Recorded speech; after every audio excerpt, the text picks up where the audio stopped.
YouTube, it's Adam with Retro Repairs, and today I got a quick repair video for you. So what I've got here is a Super Nintendo, and it's got a very common problem with it that a lot of Super Nintendos that you find might have, and that is it won't turn on. So try and turn it on, just showing you that it is plugged in and everything, and I know this power plug works. Turn it on, you got no action from the light here. Normally that will turn red, no signal on the screen. So clearly we've got an issue here, and I'm going to show you how to fix it. So first thing we're going to need to do is flip this over, and we've got 6 screws that need to be removed. There, there, there, there, there, and there, which I've already gone ahead and done. In order to remove them, you need a special security bit. Commonly goes by a name of game bit, but that's what it looks like. It's basically round with some notches, and that will remove those screws for you. So pick up one of these. They're not very expensive. Go on eBay, spend $4 and have it shipped to you. Then the lid will pop just right up like that. So the common fault here is actually usually pretty simple to repair. And what it is a fuse. So for this particular repair, you don't actually need to take everything out. It's helpful to take this little power switch out, but you can get by with actually doing the soldering work directly like this. And what we're going to be looking at is this guy right there. I want to make sure we can get a good view of that.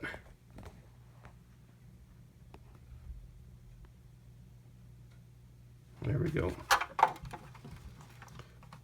So this little guy right here is the culprit, and that's a fuse. What this does is it cuts the power when it gets too much amperage going through it, and that prevents other parts of the system from failing. So in order to test it, what I do is I take a multimeter, have it in the mode that beeps when it touches or has a complete circuit like this. And if the fuse is good, you should get continuity across it, which, as you can hear, we're not getting that. So this fuse needs to be replaced. So I bought my fuses from a place called console5.com. I'll throw a link in the description here for you, but they're actually quite cheap. I recommend picking a couple up if you're going to do any type of repairs like this. Okay, so I've kind of rotated the board here just to give you a better view of what it is that I'm doing as I'm doing it. So just getting all my stuff here ready, and then I'm going to show you what it is that I'm replacing. So I have 2 of these fuses left, and these are a 1.5 amp Pico fuse. And when replacing these fuses, they come in a nice long length like this, so you can cut them down to whatever size you need. The polarity really doesn't matter. You can put it in that way or that way. It doesn't make a difference at all. Just as long as it's the appropriate size and it's not bridging any other gaps. But before I can do any of that, we have to remove the old ones. So that's actually quite easy. You don't really need to do any real solder removal for this. What you need is a pair of needle nose pliers. You just grab the fuse, heat up the solder, and you can lift that fuse right up, and then do the same thing on the other side. And fuse comes right up like that. Very quite simple. So I can put that to the side. I'm actually just going to throw that out because it's really not useful anymore.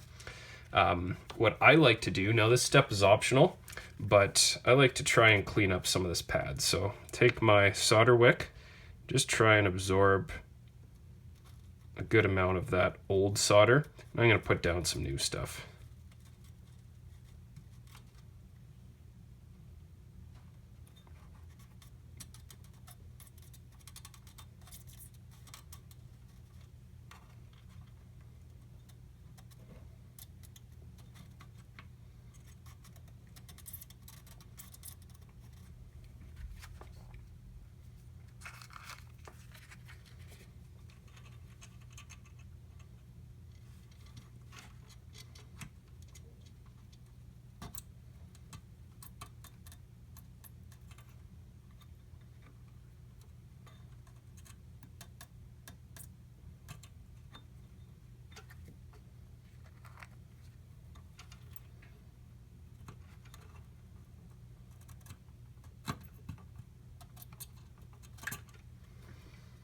Okay, so those solder pads are not bad.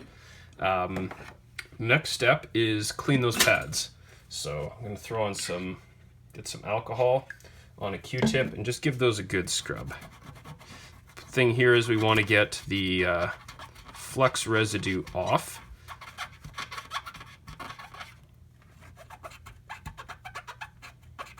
There we go. And that just provides a nice clean surface to solder to. So we can hit that one more time with the dry side, and that's good. Next step here is going to be to size this fuse to the appropriate size. So what you can do, hold it in place with your needle nose pliers, and just using some side cutters, cut it to the appropriate size that you think you need.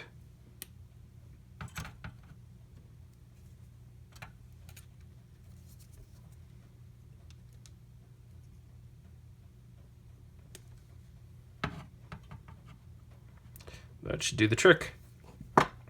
So I can place that just down there for now. Now what we're going to do, put down some flux, grab your solder, and I'm going to put some fresh solder down here. So heat the pad up nicely, dump a nice big blob there. Should look nice and shiny. Just like that, that's perfect. Then, all we're gonna do is basically the opposite of what we did to install this fuse. So, holding it in place with the needle nose pliers, we're going to heat up one side, let it sink into the solder.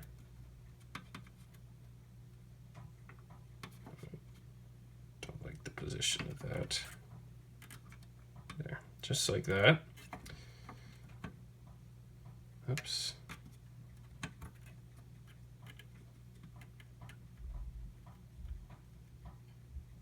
Hold it for a second and then it should be in there well.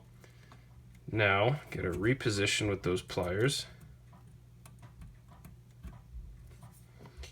Then can we still see? Yep.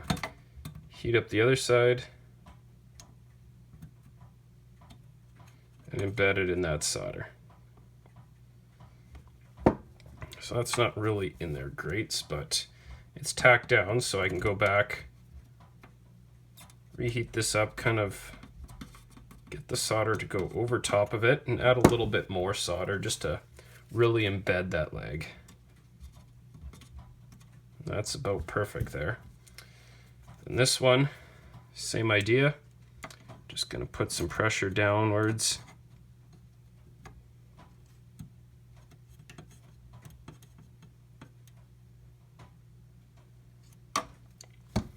Just like so. So maybe put a touch more. Really embed the leg there, but otherwise that fuse has been replaced now. So now when I run my multimeter over top of it, we should get a nice beep. So let's plug this in. Let's throw a game in and see if that was all this system needed. Okay, so I've got this all hooked up. We got my trusty Super Mario World in there. Let's turn the switch on and see what happens. So we have light, and we have Super Mario World. And I'm actually going to throw a controller in here just to make sure that everything's working. So, controller's in place. Mario A, start, go. Seems to be fine. It's interesting that this Mario Kart had Mario World had no saved games on it. I may have to see if this battery needs replacing, but otherwise this seems to be working perfectly fine. Yep, so I'm content with that. So, like I showed you here, it's really quite an easy repair and a very common one. So hopefully this will help someone that's looking to revive their old Super Nintendo console. So that's going to be it for today's video. Thanks a lot for watching. Be sure to hit that like button down there, subscribe to my channel, and leave me a comment. Let me know what you think. Thanks a lot for watching, and we'll see you next time.